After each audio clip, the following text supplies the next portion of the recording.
Good evening to one and all present here. Thanks a lot, sir, for coming here, Acharya Prashant, sir. Today we feel really blessed to have you to address us Inactus SLCE students. You have been really kind enough to accept our invitation, so we really thank you for that. Although, sir, you don't need an introduction, but because this is a podcast which will be published, that means that we have to share some things about you. Acharya Prashant sir is an acclaimed Vedanta executive to a national bestseller and also a national best-selling author for over 100 books. He's a powerful force of socio-spiritual transformation who has been helping people around the world with his knowledge and expertise. Today, millions of people are inspired by Acharya Prashant sir. He continues to share his wisdom to masses through various offline and online channels. Sir, it's an honor to welcome you to address us students of Enactus Shamlal College evening. Thank you. Welcome all of you. Good afternoon, sir. Sir, my question is related to midlife crisis. Uh, Midlife crisis is a rising trend in society, and unfortunately, students within the age bracket of 20 to 30 are getting midlife crisis. So, why they are getting this, and how to deal with this?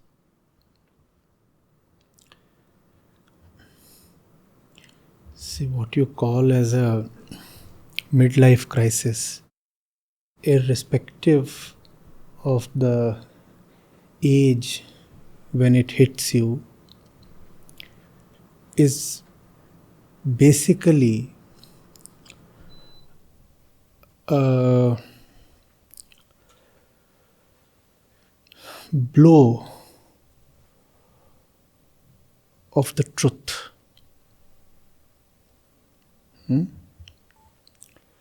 So, as a college student, as a young man or a woman, you have been taught to have certain dreams. You have been conditioned to have certain dreams. And you will not invest yourself in those dreams unless it is simultaneously assured to you that the dreams will get you happiness and fulfillment. Right? Will you buy something without an assurance that the thing will fetch you happiness, etc.? You essentially buy a promise of fulfillment and happiness, irrespective of what you buy. Right? Otherwise, you will not invest yourself in the thing or the idea or the dream or the person or the job or the ideology or the lifestyle. All these are things, all this is stuff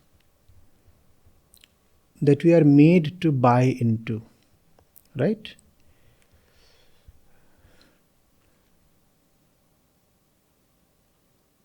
And we are convinced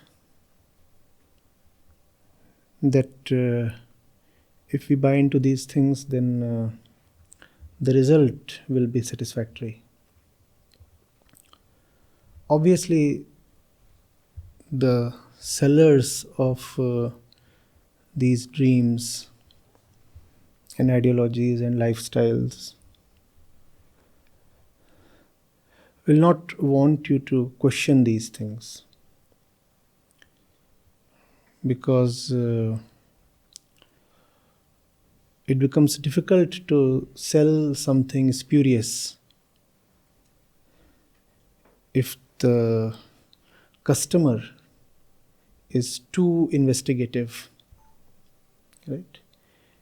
No salesman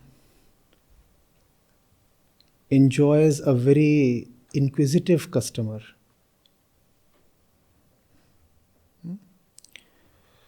So these are not presented to us as things or options. These are presented to us as inevitable truths. You have to have a certain kind of lifestyle. As a young person, life is more or less scripted for you, and the script is inviolable. It's not optional.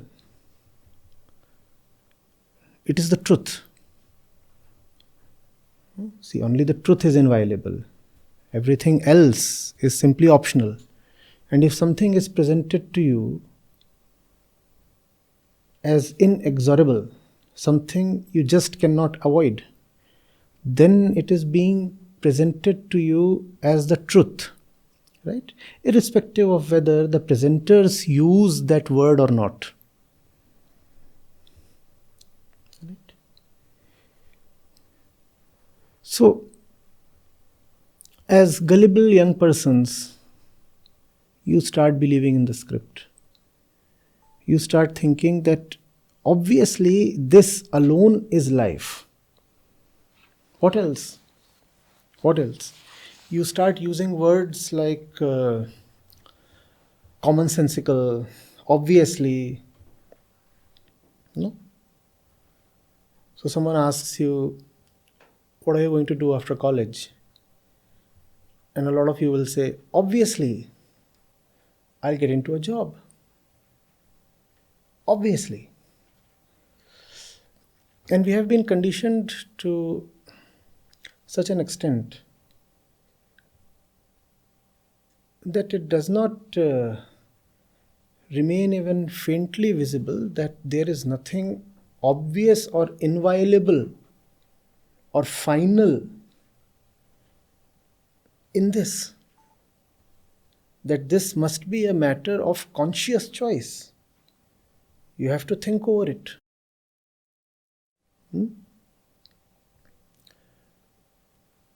Visualize a day in your life at the age of 30. Visualize. Visualize a typical day in your life at the age of 30. And you'd be amazed if I ask you to pen down your visualization. Let me just hand over a piece of paper to each of you and ask you to jot down whatever has sprung in your mind. You'll be amazed the kind of similarities you will find in your descriptions. 70 to 80% overlap. How is that possible? The elements of your typical day at the age of 30 would include a job or a business, a husband or a wife, a kid or couple of them, a house, a vehicle of your choice. Some of you would be thinking of a foreign country. Right? Right? Now, who gave these ideas to you? Don't tell me it's commonsensical. I don't have that sense. So, who gave those ideas to you? How does it become like a law of nature that these things will but naturally happen?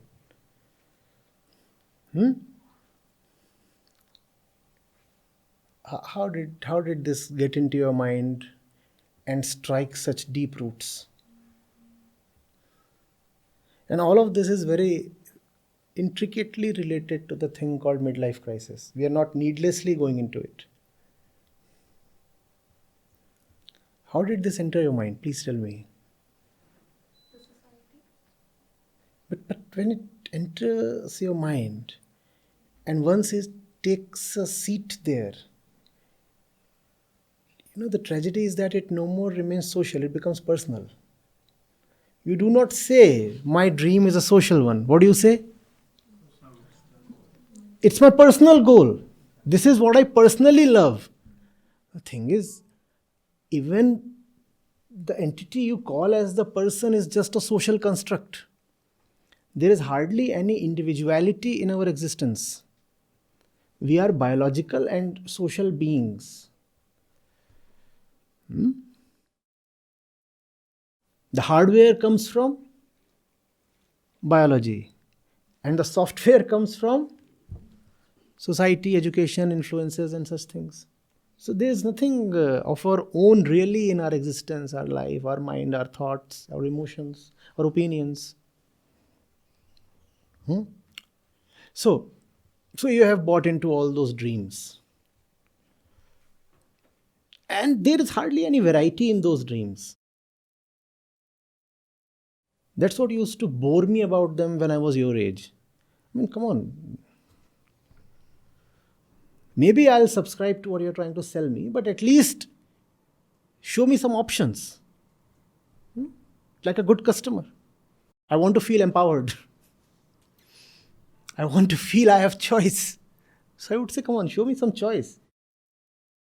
There would be not much choice even for namesake.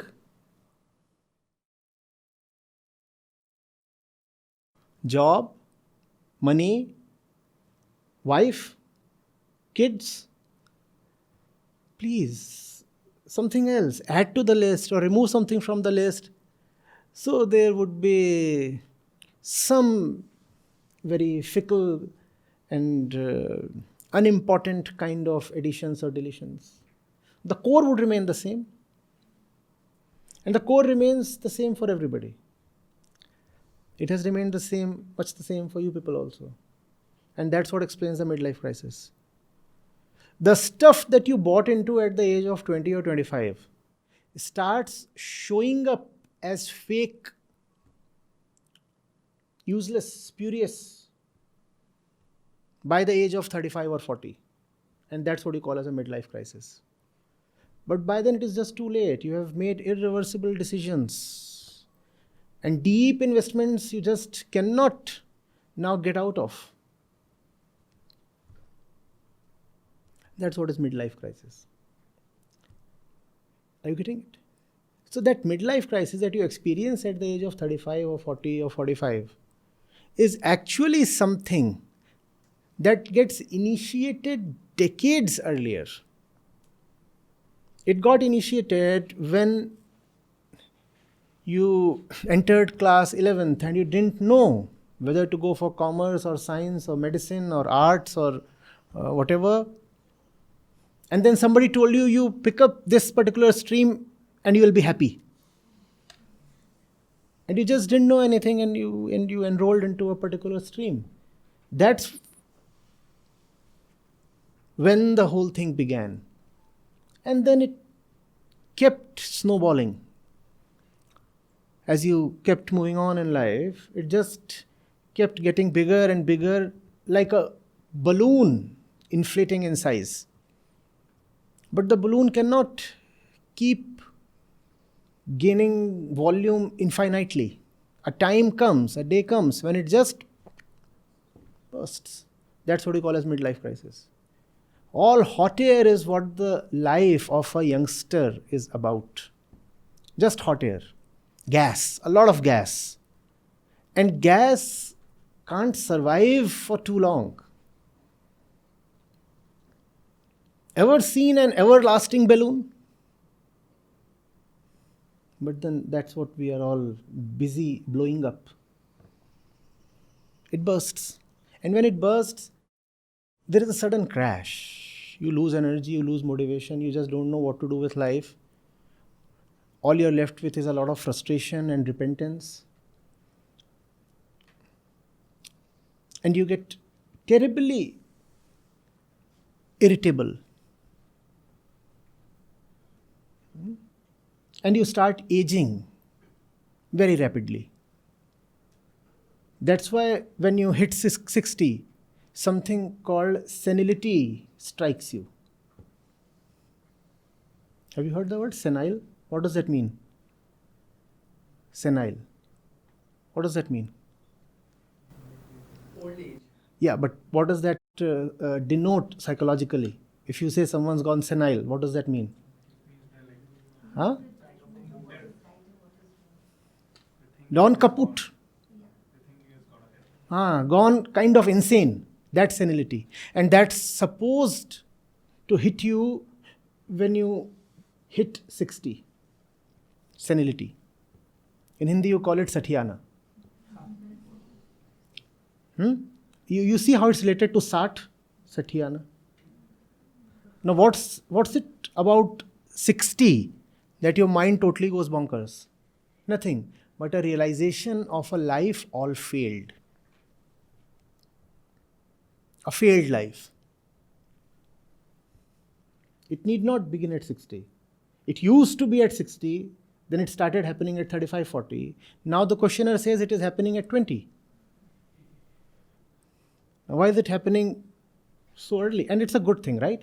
If you are failing, it's a great thing to realize early that you are failing, so that you have the opportunity to make some amends. If you realize at the age of 60 or 80 that you have lived a failed life, you don't even have the time to make corrections. Are we together? Now, how is it that the so-called midlife crisis is striking you much earlier than before? It is because the quantum of dreams that you are carrying today is much bigger than before, and it's coming to you much earlier. So people used to get into relationships at the age of 25, 30 something. Today all that begins in class 5. Right? That which you call as the Nibba Nibbi phenomena. So when at the age of 10 you are already into it, then at the age of 20 or 25, you know that you have entered midlife crisis. Because the life of desire had begun just too soon. The life of consumption had begun just too soon. You want everything early, right? Today they say you must have a Merc at 25. Only then life is successful. People used to buy their first Maruti 800 after retirement. So a lot of people are getting a lot of things way too early. And therefore, the subsequent disappointment and disillusionment also comes, earlier. So the kind of depression people used to experience at 40 is now being experienced at 25. Because the experiences that they would accumulate till 40 are now being had in a much shorter time span. They would take 40 years to have those kind of experiences that you guys are having within a short span of 10-15 years now. You travel much more, you consume much more. The internet has widened the scope of your experiences much more.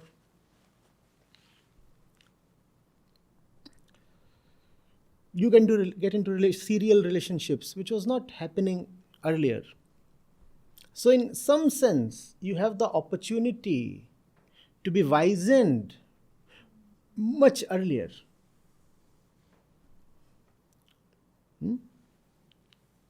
Have you seen those black and white movies of 50s and 60s?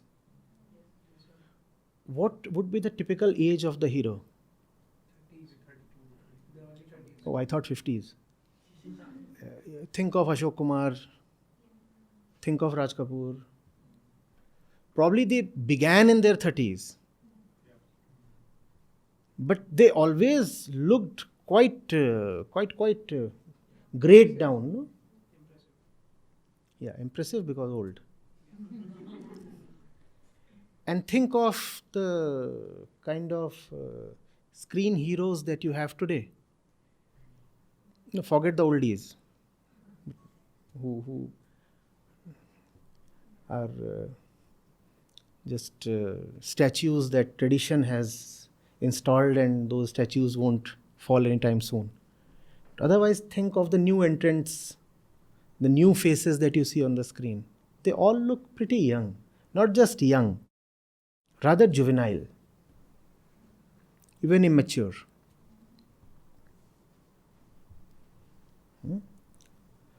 So the onset of consumption, the onset of desire is happening much earlier. Much earlier. It's a very strange thing, very, very strange thing. It happened just yesterday here in Bodhsthal. So, where Rohitji is here. So, we got 3 new rabbit friends yesterday. All kids, small. So, they've just arrived here yesterday. And they are just a few months of age. So rabbits need to be neutered. They need to be neutered after they reach 6 or 7 months of age, because that's when they start showing adult behavior and start mating. Before that, they don't need to be neutered. But the doctor, the vet, he said something quite unusual, very interesting. He said, no. You can't wait for 6-7 months nowadays. Rabbits start displaying adult behavior at 3 months of age. So he asked him, but why? He said, human proximity. Humans have grown so sexual that even the animals who live in their proximity start showing sexual behavior at an earlier age. Now, I don't really fully believe this thesis that the vet has proposed. But even if there is a grain of truth in it, it's a very important pointer as to where we are headed and where we stand. You know that the average age of onset of puberty in human kids, it has decreased to like 10 years or something. That which used to show up at 13 or 14 is now emerging at 10 or 11. You know how girls are beginning to have their periods way earlier than what used to happen a few decades before. You getting? Now, from where is that coming? All that is coming from an environment that is continuously provoking you, titillating you, instigating desire in you.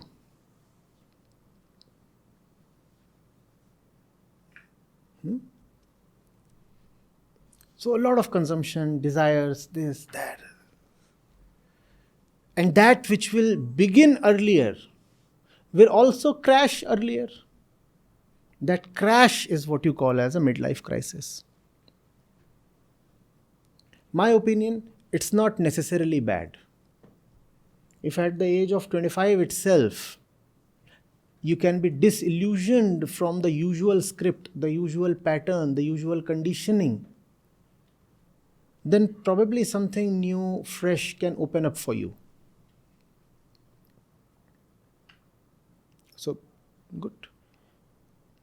It was that kind of a crash that resulted in the phenomena that we today know of as Gautam Buddha and Vardhaman Mahavir. In some way, it was midlife crisis that struck them. They had everything. And they were brought up on a huge dose of consumption, all kinds of consumption.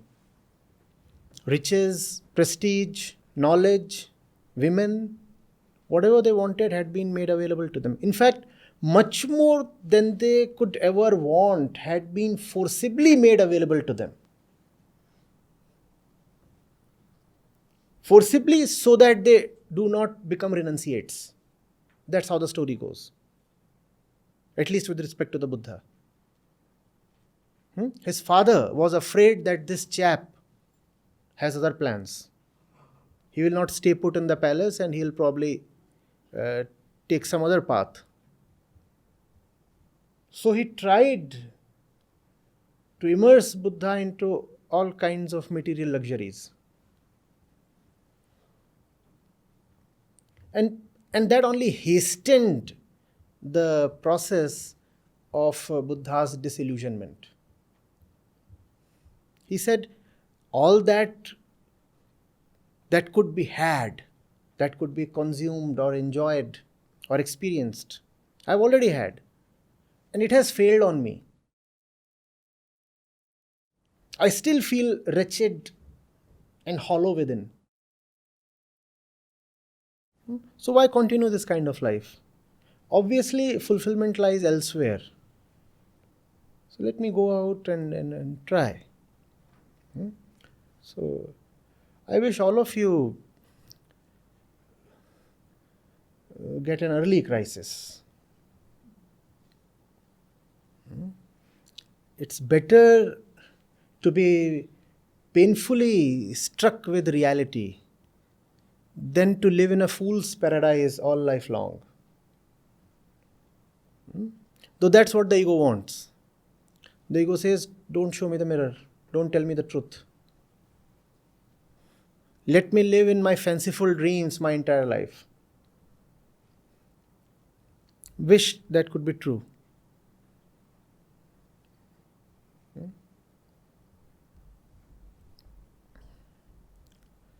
What would you rather have? A painful blow of the truth,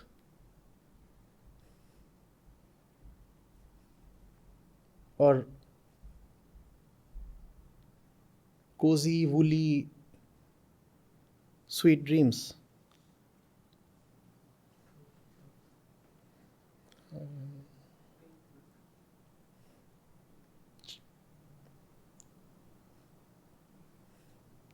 Such a loud declaration, an utter roar of the truth we just heard, no?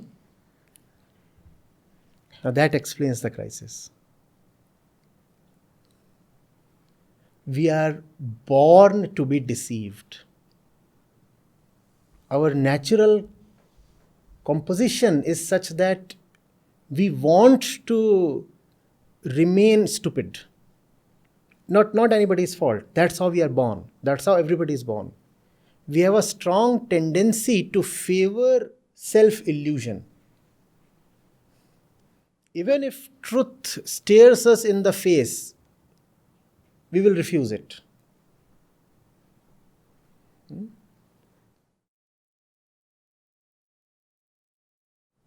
Unfortunately, that cannot continue for too long. When facts and imaginations collide, you know what gets shattered. Nobody can shatter facts. Dreams crash.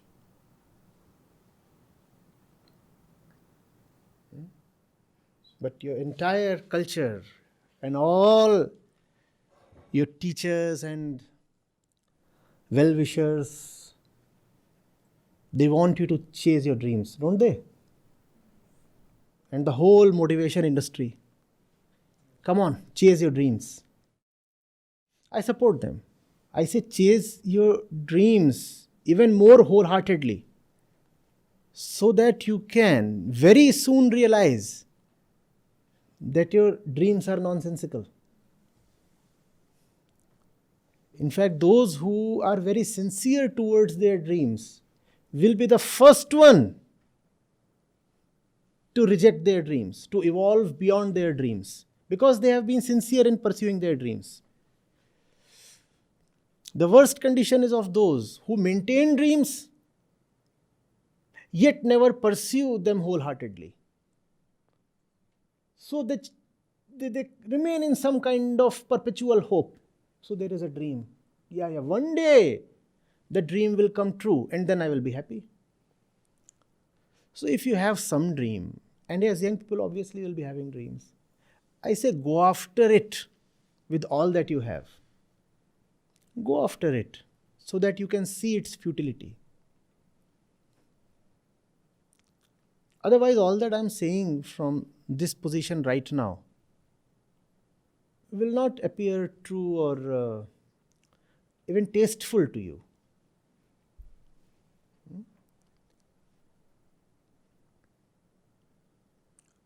Materialize at least a few of your dreams so that you can see their falseness, so that you can see that there is just nothing in that.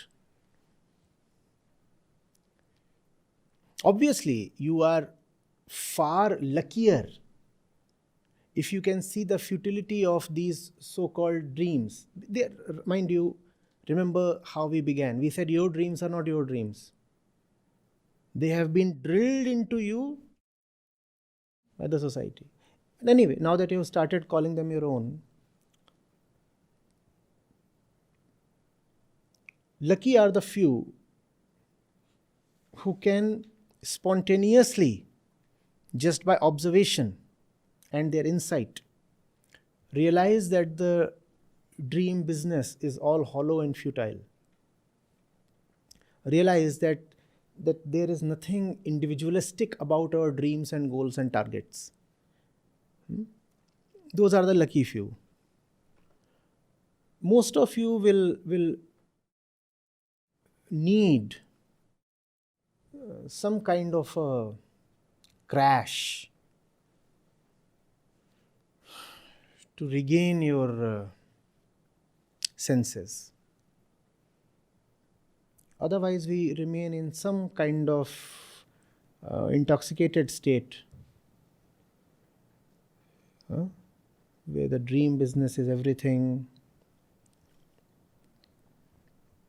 and everybody has the same dream. Gather a crowd of 100. Ask them, can you list 5 dreams that you have? And you find that all 100 have at least 3 shared dreams. Will that happen or not? And still each of them is calling those dreams as, oh, this is my personal dream. How can it be personal if you share it with so many people? Obviously, it is neither yours nor his nor her. It is coming from some other source, and that some other source has managed to embed the same dream in each of you. You don't see that. You start calling your ambitions, your desires, your targets as your own.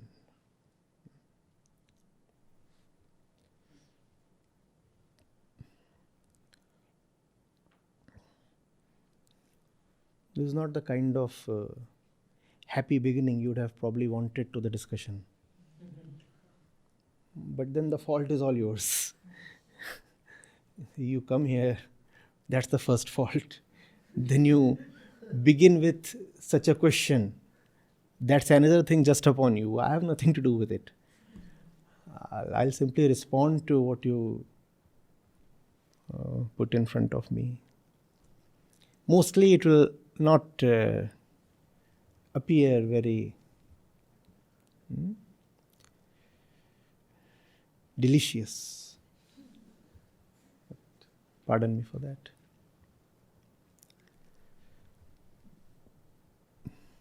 Yes.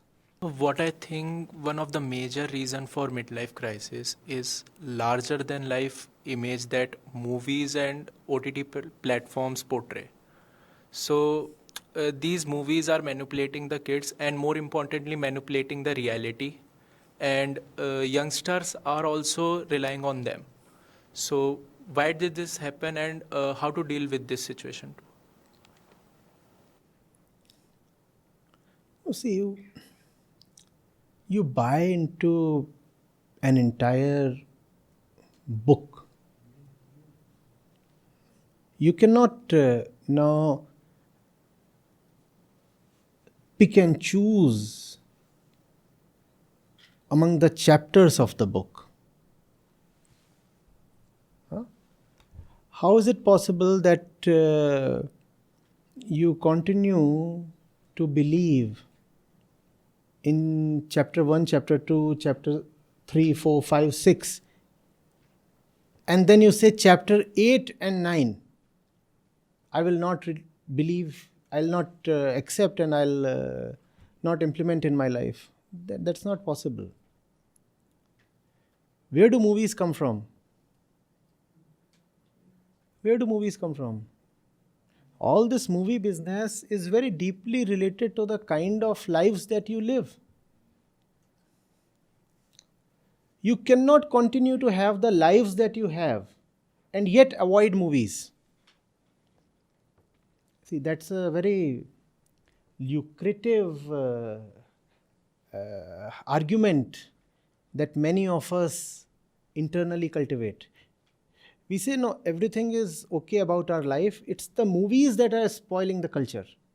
The question is, where are the movies coming from? They are coming from the same ecosystem that is breeding you. It's impossible to have the life that you have and not have the movies that you have. Your life is boring because it lacks authenticity. Therefore, you need movies that involve thrill, adventure, sex, violence, and juicy songs and all those things. Had your lives been different, would you have required movies like that? And as long as your lives are what they are, you will continue to need those movies. But we like to put all the blame on the movies. We say, oh, no, life is okay. Movies are spoiling it. But sir, the movies do not drop from the heavens. The movies are a product of the society that we are. Otherwise, the movies would have flopped. Who patronizes those movies? Who needs those movies? Who pays for those movies? We do, right? We are not dragged to the halls. We go there on our own and we book the tickets. And we sometimes buy very expensive tickets because the regular ones are not available. And even the popcorn basket or tub would cost sometimes 500 or 1,000 rupees. And you still go for it. Then why blame the movies? We are dying to watch those movies, are we not? And why are we dying to watch those movies? Because that's the way our life is. And why is our life the way it is? Because that's the script. That's what our culture has told us, that's what our education has told us, our upbringing has told us, that this is the kind of life that you have to live. And that kind of life necessitates movies and is also reflected in movies. Are you getting it? And that's the reason why the brand and genre of movies that you have in India is very different from what you have in Iran or what you have in Korea or what you have in the US. Just by the looks of it, you can spot an Indian movie. Because that movie is springing from the Indian life. So movies will continue to remain the way they are as long as life in India continues to remain the way. And where is the Indian life coming from? Thoughtless conditioning. You have to do this because it is supposed to be done this way. So that's where life is coming from, and that's also where movies are coming from. And the more our life changes, the more our movies too will change. Today, if someone makes a really path-breaking movie, what do you think happens to it? It bombs in a big way. The producer, the financier, they'll be bankrupt on the streets. Because the Indian life is not yet ready to accept something path-breaking. We want to live the way the script has told us to live. And we take the script as respectable, inviolable, and all that.